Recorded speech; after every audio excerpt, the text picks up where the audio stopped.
Chairman Crapo, Ranking Member Brown, members of the committee. Thank you for the opportunity to speak with you today. My name is Peter Van Valkenburg, and I'm the Director of Research at Coin Center, an independent nonprofit focused on the public policy issues affecting cryptocurrency and public blockchain networks. What is Bitcoin? Bitcoin is the world's first cryptocurrency, and it works because of the world's first public blockchain network. What does Bitcoin do? It's simple. It lets you send and receive value to and from anyone in the world using nothing more than a computer and an internet connection. Now, why is it revolutionary? Because unlike every other tool for sending money over the internet, it works without the need to trust a middleman. The lack of any corporation in between means that Bitcoin is the world's first public digital payments infrastructure. And by public, I simply mean available to all and not owned by any single entity. Now, we have public infrastructure for information, for websites, for email. It's called the internet. But the only public payments infrastructure that we have is cash, as in paper money. And it only works in face-to-face transactions. Before Bitcoin, if you wanted to pay someone remotely over the phone or the internet, then you could not use public infrastructure. You would rely on a private bank to open their books and add a ledger entry that debits you and credits the person you're paying. And if you both don't use the same bank, well, then there'll be multiple banks and multiple ledger entries in between.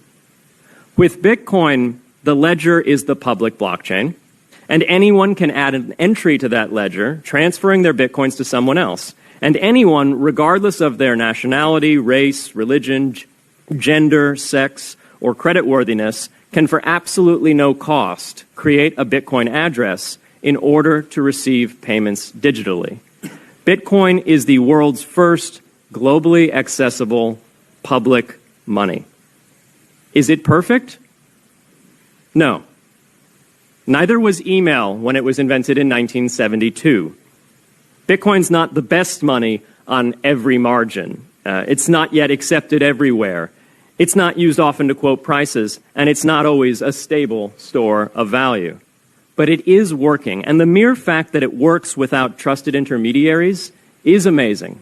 It's a computer science breakthrough, and it will be as significant for freedom, prosperity, and human flourishing as the birth of the internet.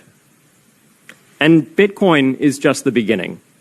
If we can replace private payments infrastructure, then we can replace other private choke points to human interaction as well.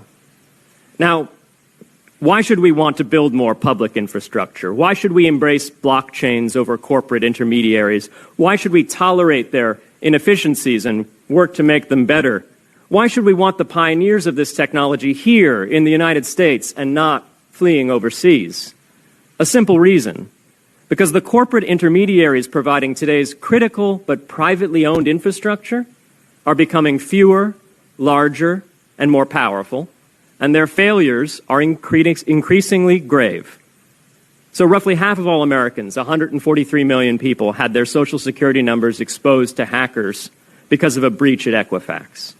The SWIFT network has relayed hundreds of millions of dollars in fraudulent transactions because of hacked member banks in Bangladesh, Vietnam, Ecuador, and Russia. The FBI suspects now that the largest of these hacks was perpetrated by North Korea. Corrupt, low-level employees at an Indian bank, Punjab National, were able to fraudulently certify SWIFT messages, stealing $1.8 billion. It's the largest electronic bank robbery in history. In fact, it's the largest bank robbery in history. In October 2016, an estimated 1.2 million internet-connected devices were hacked and turned into a botnet that for several hours made prominent websites unavailable across Europe and North America, including CNN and Fox News, the New York Times, and the Wall Street Journal. Increasingly, physical machines are being connected to the internet to augment their capabilities. They're wired through servers that are owned and maintained by private and trusted intermediaries, the so-called Internet of Things. Pacemakers from St. Jude's Hospital have been hacked. Baby monitors from TrendNet have been hacked. And Jeeps from Jeep have been hacked to the point where they can be remotely commandeered and driven off the road. Now, those vulnerabilities are inescapable in systems that have single points of failure. It doesn't matter if the point of failure is a corporation or if it's a government. There shouldn't be a single point of failure. Similar choke points existed before the internet. If you wanted to deliver a message, you'd have to go through one of 3 television broadcasters or a handful of newspapers. Private corporations are essential, but no critical infrastructure should rely on 1 or 2. The internet removed single points of failure in communications infrastructure and ushered in a wave of competition among new media corporations building on top of its public rails. Blockchains can similarly disintermediate critical payments and IoT infrastructure. The technology is not yet ready to answer all of those questions today, but it is our best hope.